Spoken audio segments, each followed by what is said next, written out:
So, hey everybody, I've been challenged to do a intro video for you guys to give a little bit of my story and to share, kind of how I got where I am, what my, backstory is, etc. on here for you guys. And I really like that idea because so often we see people on social media and we have no idea what's kind of come before. So I guess starting here where I am an expression and vulnerability coach, or you could say a sensitivity coach. It takes a lot of vulnerability to reclaim and share our emotion and our sensitivity with the world and the parts of us that we've previously shamed.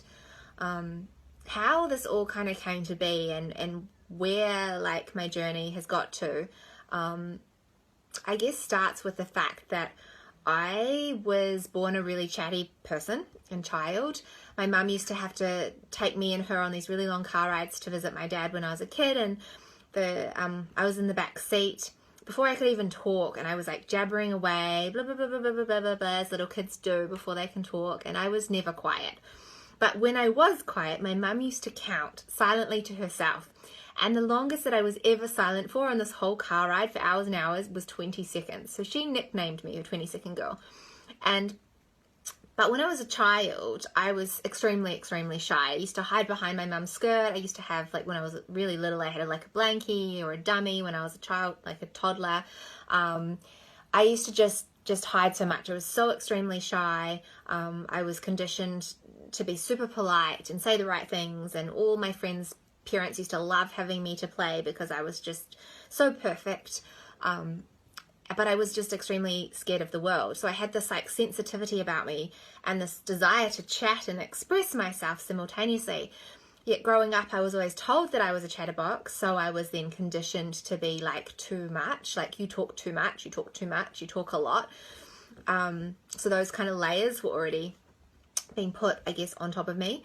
I grew up like not the cool kid, super geeky and intellectual, but also a world bridger. I've always been like able to kind of communicate and connect with people of both kind of worlds, whether they were the cool kids or the geeks. Like I remember spread lunch and morning tea with two different groups of people because I wanted to like get into meeting up with guys at high school because I went to an all-girls school. So again, all girls, Catholic school, protected, conditioned, heaps of religious dogma about the right things to do.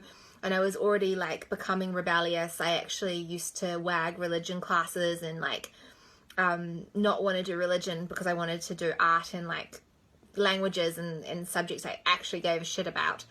So I got detention because I was super naughty because I was rebellious. And this was sort of around the time that I was getting into guys and falling in love, and the guy at the time who I first fell in love with totally broke my heart, got into drugs, ice or P as we call it in New Zealand, methamphetamine, and completely changed and just like fucked off out of my life and broke my heart. And it was at the same time that I was like on the pill, severely gluten intolerant, getting depressed, living on like bread and pasta and 2-minute noodles my whole like growing up years because I was super fussy eater. So my gut health was like super screwed, taking the pill, super screwed, taking antibiotics constantly for things like acne, not knowing that that's related to gut health, not knowing that the pill screws up your gut health and then hence your mental health. So here I was like getting depressed after this guy and this broken heart and all these gut issues and all this like fucking up of my physiology. And it was, I think, like my last year of high school that I thought of taking my life. But thankfully art and my languages courses that I loved saved me because I was able to express myself through art. And then I just went into, I bombed out of like academia or like brainy stuff, and went into a hairdressing career. where I learnt to put on a mask and be pretty and chat and build rapport, and I loved that career because it got me out of hiding. Like, I had to stand in front of a mirror for like hours and hours during the day, and I remember I used to get heat rashes all over my chest because I was so anxious when I was like blow drying people's hair and they were just staring at me in the mirror, and I was just petrified. But I learnt to just hold space and just stand there and claim my skill and my ability. And I was always, again, really like epic at whatever I did. But I was always like really good at putting on a mask and pretending. So my hairdressing career like taught me so much about bullshit and pretending and pretenses. And then it also taught me to build rapport and to like claim who I was and be seen in the mirror and in front of people in a whole different way. I did that for quite a few years, and then I learnt about super yachting in the south of France. So I flew to Europe and I worked on a super yacht, did my OE. It was really short-lived because I didn't want to clean for rich people, and I saw that as being really, I guess, superficial, in that I wanted a more meaningful life. So I came back to New Zealand and wanted to train as a teacher. Because of my years of like depressive experiences and bombing out of my grades, I didn't get into teaching. So I kind of hacked the system and tried to get into uni another way and ended up studying psychology. So I did my degree in health science and got top of the class on my way to become a successful doctor. Because then I can help people, and then I can be successful, and then I can make money, and then I'll be happy, right? And I was anything but that. I was so fucking stressed. I was so anxious. It's actually how I found meditation, because I was having panic attacks on the floor, like literally in this room years ago, because an A was never good enough. It had to be an A+. And so that kind of led me into nutrition. It led me into gut health and gut healing. It led me into mindfulness and meditation and taking my health into my own hands, my mental health, emotional health, and physical health. It was a huge catalyst and a huge turning point, but it was also the tipping point where I stressed myself out so much. I got my degree, I walked across that stage, top of my class, and I remember feeling super numb and disconnected, and I was like, this is not what success is supposed to feel like. All my lecturers were like, you've got to do your masters and your PhD and don't stop with academics and you're so epic, and everyone was like wanting me for all their courses and stuff, and I remember just feeling dead. And then not long after that, the fatigue hit, and I was like bedridden. I was calling in sick to my job like each week, just constantly. Then I went on a trip with my family to Europe. My dad and half of me, 50% of me, is Polish. So I went to Europe, and it was actually in Italy that I woke up one morning with my first and only symptom of multiple sclerosis, which was I had a blurry and sore eye. It's the symptom's called optic neuritis, which is a swollen optic nerve. Multiple sclerosis is a disease of the nervous system. I'm now referring to it as my multiple sclerosis scare, because I don't actually believe or know if I actually have MS, although a neurologist, 2 neurologists have confirmed that I do, according to the mainstream medical people. But I had started the way of eating that reduces inflammation in my body. I had been meditating for years. I'd been doing a lot of self-development work, etc. So I was already kind of, I guess, I believe, ahead of the curve with what's required to, I guess, not be sick, what's required to thrive. And so I was already doing some stuff, but that just basically sent me off the trajectory of academia, off the trajectory of typical success, and into deep self-healing work. And it was probably my turning point and my most vulnerable time.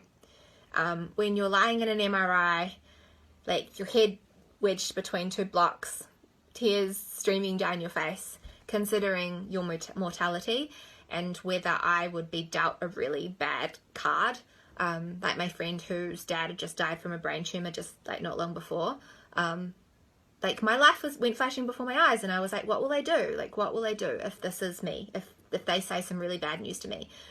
And I remember thinking, well, I just turned 30, I'd visited Poland, one of my bucket list dreams, I had got my degree, and I've kind of done a lot, you know, like, I'd done a lot. I was really happy. And I remember crying and listening to like classic hits radio station that they ask you if you want what you want to listen to when you're in the MRI machine, and thinking, you know what, like, I'd really love to fall in love again. Like, that, of all the things that I wanted to achieve again in my life, because I'd had a relationship 5 years before that, was the only other thing left that I really wanted to experience at that point. And then after that, I sat in the neurologist's office and I saw the dots on the screen, the white dots on my brain, which indicates lesions, bits where the nerve covering is gone, which means that function in my body potentially could be interrupted, meaning that I could get from the disease of multiple sclerosis severely disabled, to the point that you can end up in a wheelchair kind of thing and not being able to walk and eat and talk and all the things. So it's pretty severe at its like highest end.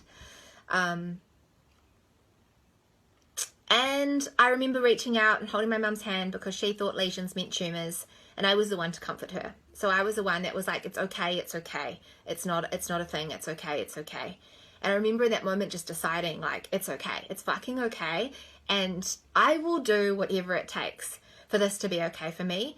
And I don't know, something came through my body and I can just feel it now. I've just always had this resolve, this intense ability to just decide that, like, my fate is as such, like, and even with, like, what's going on with the world currently, like this virus situation, it's like, the virus would never affect me. Like, even if I get the virus, it would not kill me, it would not make me sick. It's just, I have this, like, unwavering faith and belief, and I don't freaking know where it comes from. Maybe it's, like, my Polish heritage. My dad is, like, a child Holocaust refugee survivor.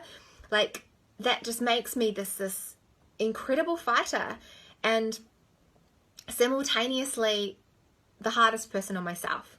A perfectionist, a high achiever, so self-critical. And the irony is that the disease sclerosis, or multiple sclerosis, the word in Greek means to harden. And hence, my healing journey has been all about that, which I think I'll tell you in another video. This one is getting, like, to the point that I think we'll leave it here. And that was about 5 or 6 years ago. So I'll tell you the next part of the story in the next one. Thank you for listening.